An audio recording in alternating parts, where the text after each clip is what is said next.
സാരെന്താ ഇവിടെ വരുന്ന വിവരത്തിന് കത്തിട്ടിരുന്നെങ്കിൽ ഞാൻ അപ്പോഴേ മുങ്ങിയനല്ലോ. റെയിൽവേ പാളങ്ങളുടെ അടിയിലൂടെ ഒരു തുരങ്കം പോലെ ആമയിഴഞ്ചാൻ തോട് പോകുന്നെങ്കിൽ ആ തോട് ക്ലീൻ ചെയ്യേണ്ടത് റെയിൽവേയുടെ ബാധ്യതയാകുന്നത് എങ്ങനെയാണ്? അത് ഞങ്ങളുടെ കുഴപ്പം കൊണ്ടല്ല, എന്നെ മനഃപൂർവ്വം കരിവാരിത്തേക്കാൻ കുറച്ച് ആൾക്കാർ ഇറങ്ങിയിരിക്കുകയാണ്. അങ്ങനെയാണെങ്കിൽ പെരിയാർ മലിനമാകുന്നതിൻ്റെ ഉത്തരവാദിത്വം റെയിൽവേക്കാണ്. മാപ്പൊന്നും പറയണ്ട, പൊക്കോ. സോറി.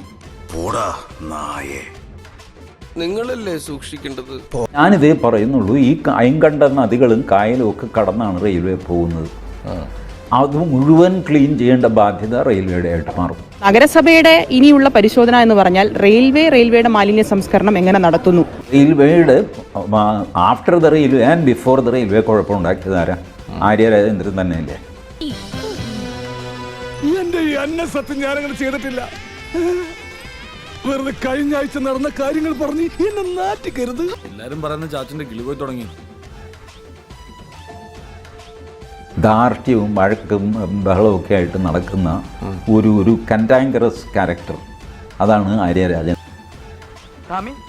സ്വാമിക്ക് ജീവിതത്തിൽ ആദ്യമായിട്ട് കിട്ടിയ ജോലിയല്ലേ ഇത്? അപ്പൊ ദയവ് ഇത് സ്വാമി ജോലിക്ക് വരരുത്. ഈ ജോലിക്ക് സ്വാമി വരരുതെന്ന്. അവരെ പിടിച്ച് മേയറാക്കിയിട്ട് നിങ്ങൾ ലോകത്ത് ചെണ്ട അടിക്കുന്നു. ഏറ്റവും പ്രായം കുറഞ്ഞ മേയർ. എല്ലാവരോടും എനിക്കൊന്നേ പറയാനുള്ളൂ, ഇതൊരു മഹാസംഭവമാണ്. 3.5 കോടി ജനങ്ങളിൽ എത്ര പേർ കേണലാവുന്നുണ്ട്? തലയ്ക്ക് വെളിവില്ലാത്തൊരു പെങ്കൊച്ച്, ആ പെങ്കൊച്ച് ഇവിടെ വന്ന് കിടന്ന് സീനുണ്ടാക്കുന്നു. റെയിൽവേ ആണ്, ഞാൻ തെളിവിൻ്റെ അടിസ്ഥാനത്തിലാണ് സംസാരിക്കുന്നത്. എന്ത് തെളിവ്? ഒരു കയ്യബദ്ധം, നാറ്റിക്കരുത്. ഇനി തോന്നിയാസം പറഞ്ഞു നടന്നാലുണ്ടല്ലോ നാട്ടിലടിച്ചാൻ സൂപ്പാക്കും.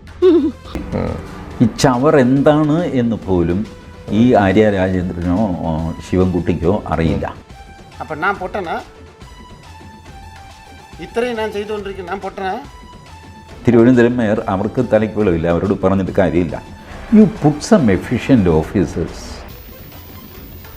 നിന്നെ ഇതിനൊന്നും കൊള്ളുകയില്ലെന്ന് നീ വീണ്ടും വീണ്ടും തെളിയിച്ചിരിക്കുകയാണ് എന്റെ വിജയ. എല്ലാവരും കൂടെ ബഹളം വെച്ചിട്ട് തിരുവനന്തപുരത്ത് നിന്ന് ആ റെയിൽവേ സ്റ്റേഷൻ എടുത്ത് മാറ്റിയാൽ എല്ലാവർക്കും സമാധാനമാകും. ഇന്നലെ വൈകുന്നേരം ആ ജോയിയെ അടക്കം ചെയ്തതോടെ തിരുവനന്തപുരത്തെ ചവർ നീക്കം കഴിഞ്ഞു. എല്ലാം ശാന്തം. വീണ്ടും വെള്ളക്കെട്ടുണ്ടാകും, തോന്നിയ അവസ്ഥ എന്തെങ്കിലും ചെയ്യും.